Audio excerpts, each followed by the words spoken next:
guys, I'm Linda, and as you can see, I do not have my partners with me today.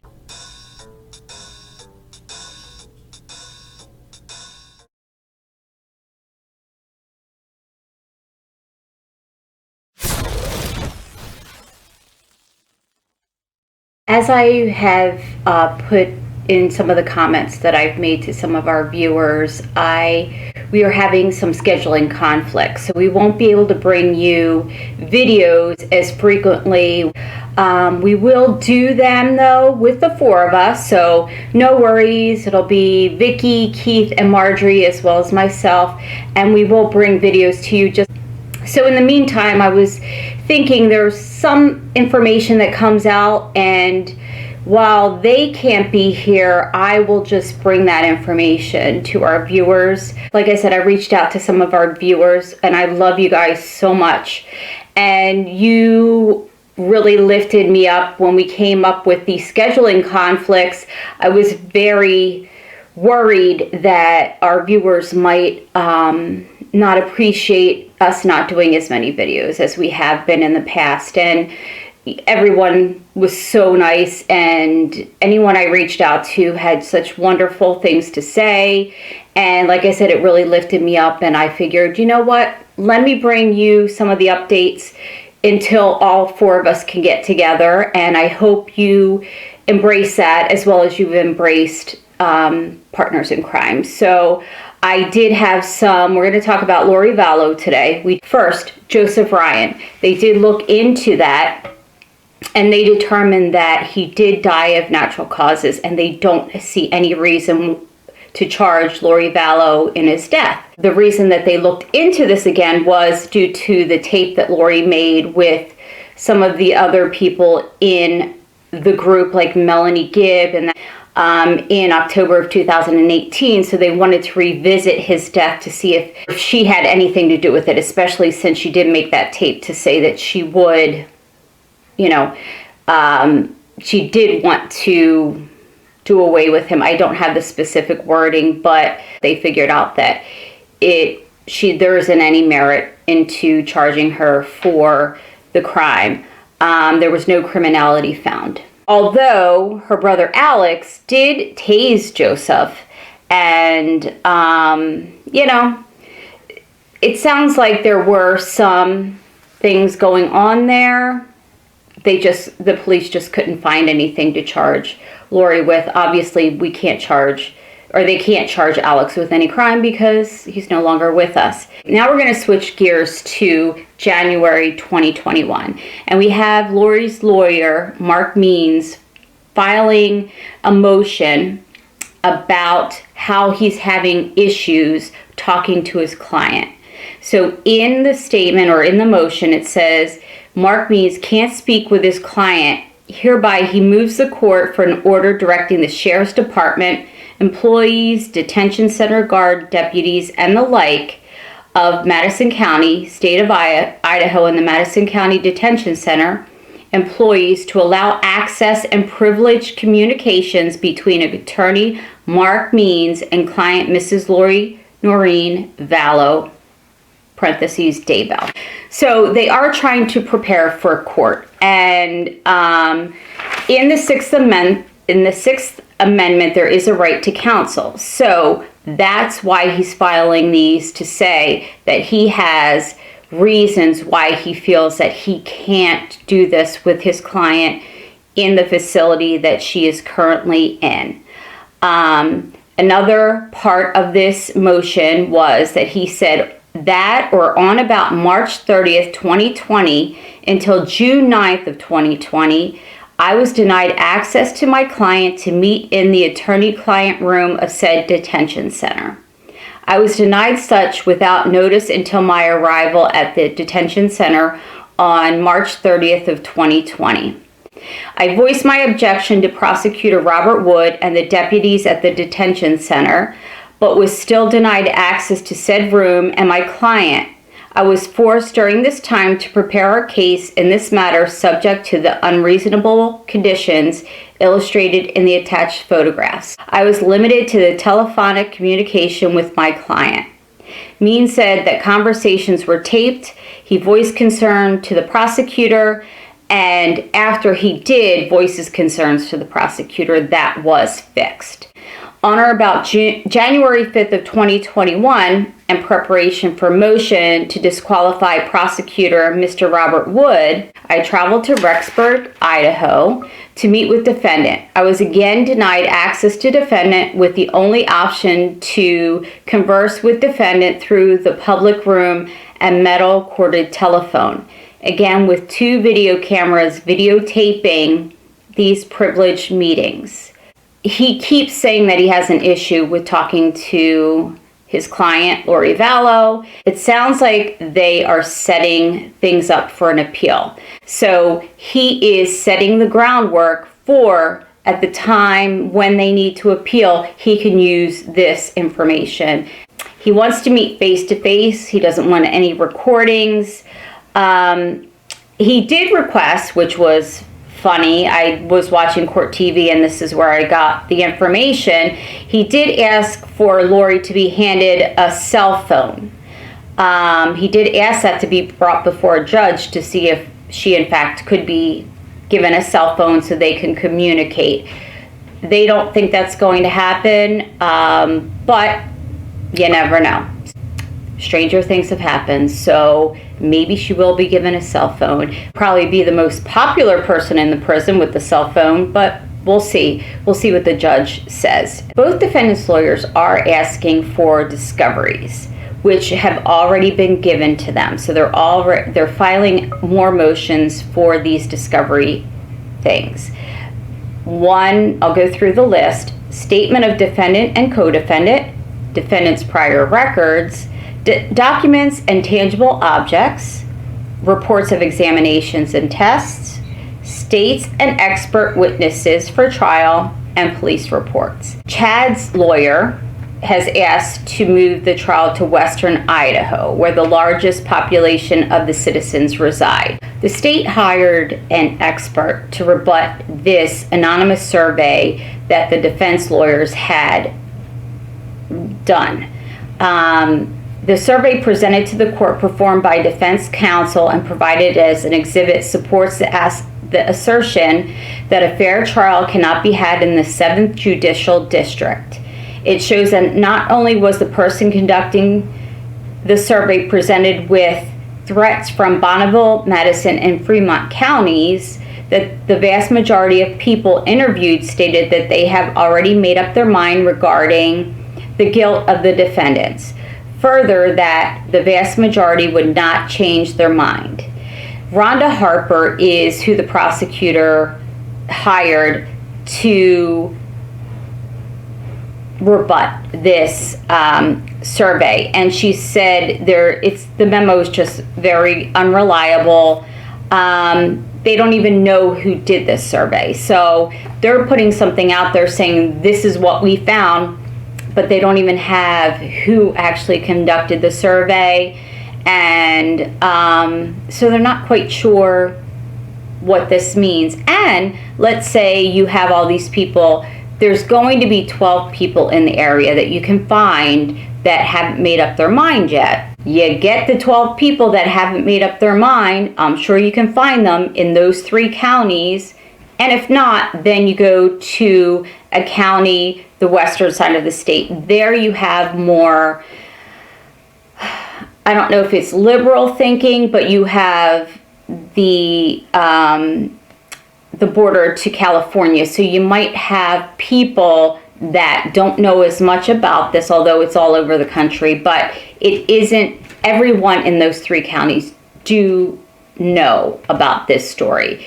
There's no way they can't. They have media coverage constantly. You have media vans, everything around. I'm sure it's in all the newspapers, all the headlines. So, they want it moved to another part of the state where they say there's more of a population. They might not know as much about it. And, who knows? In the end, everyone's going to listen to the facts. I think, not that I've ever been on a jury, but when you are presented with just the facts. You know, you can make up your mind beforehand, which I'm sure a lot of us have, but when you're given all the facts, things might change. And if it's not beyond a reasonable doubt, a lot of people can't say that they would actually convict someone. Sometimes it means for life, and to put that on your own shoulders to say, I'm not 100% sure, but I am going to send this person to jail for life, isn't the easiest thing when, like I said, you're presented with that. So who knows? We're still waiting to see. They will keep presenting these motions, and we'll just give you the updates as we get them. I also wanted to go over something I found on Nancy Grace's podcast, and they were talking to an expert regarding Tammy, Tylee, and JJ's autopsies. We don't have the facts from the autopsies, but they were just going over what has been released and what they think. So they were talking about Tylee and how we don't know how they found her body. We don't know in what state it was. She was buried for a time, so there is decomposition. But they also said that there was charring, so we believe that someone tried to burn her. They were talking about if she was burned, they probably used an accelerant, which we will find out. The details are released. And if there was an accelerant used, let's say it was gasoline. A lot of time there's lots of different accelerants that you can use. They can find where that gasoline came from. Something interesting I learned was that each gasoline station has its own, I guess, mix, you would call it. You might have an Exxon, and all of the Exxons have the same formulation. We have Wawas in our area, so all of the Wawas might have the same formulation. So they might be able to pinpoint if they did find if they did get some of the makeup of the accelerant, they might be able to say this came from this type of gas station. They might have video footage of that, so that could be something that they're working on. As far as JJ was concerned, the one thing about Tylee that they were also talking about was Tylee, it might not have been someone that knew her or that was familiar with her because of the way that she was disposed of. It wasn't the same as JJ. There was more care taken with him. They also talked about, with Tylee, finding out how she was actually killed.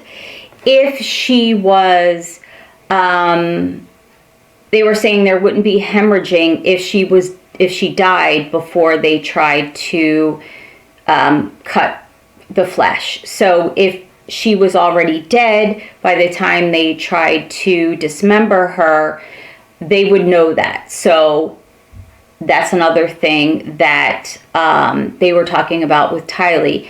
And the grave she was in was a hastily dug grave. It wasn't something that was done as well as JJ's. His burial was a lot different than Tylee's, and just the state of his body as well. They were talking about the psychology of the way Tylee was, her body was taken care of, and the way she was buried, and JJ's.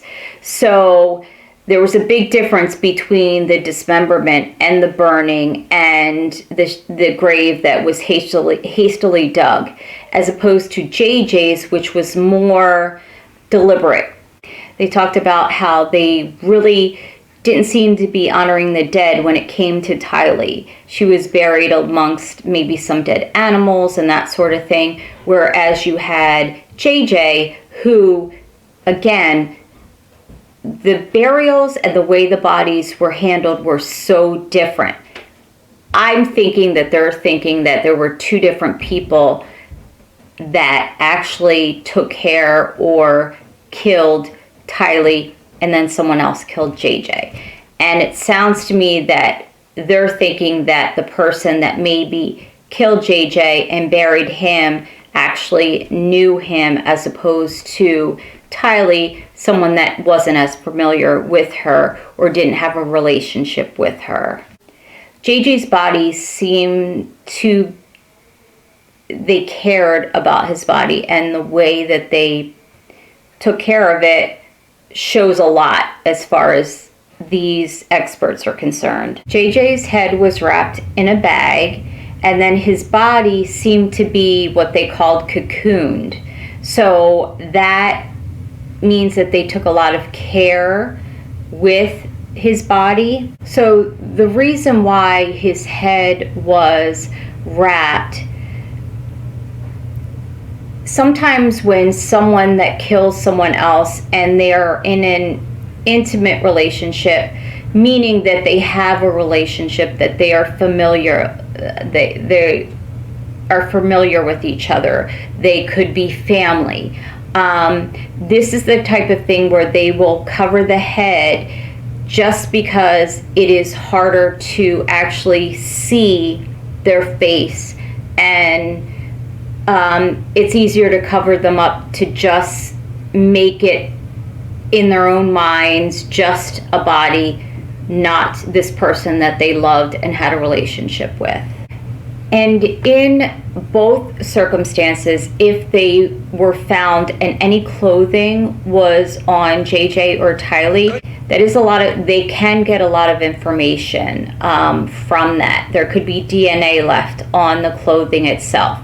If in JJ's case, there was tape wrapped around him, there could be, if they didn't use gloves, there could be some fingerprint on the tape. You know, when you're wrapping Christmas presents or whatever, and you pull the tape off and you have part of it stuck on your thumb or finger, that kind of information could stay on the tape. I did see something previously about plastic bags. If it was a trash bag, trash bags do have specific markings when they are produced. When the machines are making them in the factories, there are certain, not pictures, but there are certain markings on the trash bags, so they can go back to see where those trash bags were actually purchased. Again, another way to get some videotape of somebody purchasing this stuff, especially if it was close to when they went missing. So there's just a lot of good information out there as far as the law, not as far as the investigative tools that the investigators are using. So just a little bit more of an update than we've had in, we haven't done an update for a while. So I just wanted to bring this. I also wanted to see if our viewers were interested in giving me questions so that we could kind of answer them, or I could research them and bring them to the rest of you, because a lot of people have a lot of good questions, and and then we can bring that to our viewers as well. So, again, this is your channel just as well as ours, so we want to know your feedback. We want to know how we can make this better. I especially want to know, when I'm doing this on my own, what will make it more interesting to our viewers. So thank you so much for watching. I really appreciate it. The four of us appreciate it. If you can, give us a thumbs up, subscribe, share this as much as possible. We want everyone to be able to watch it and see. And until next time, bye.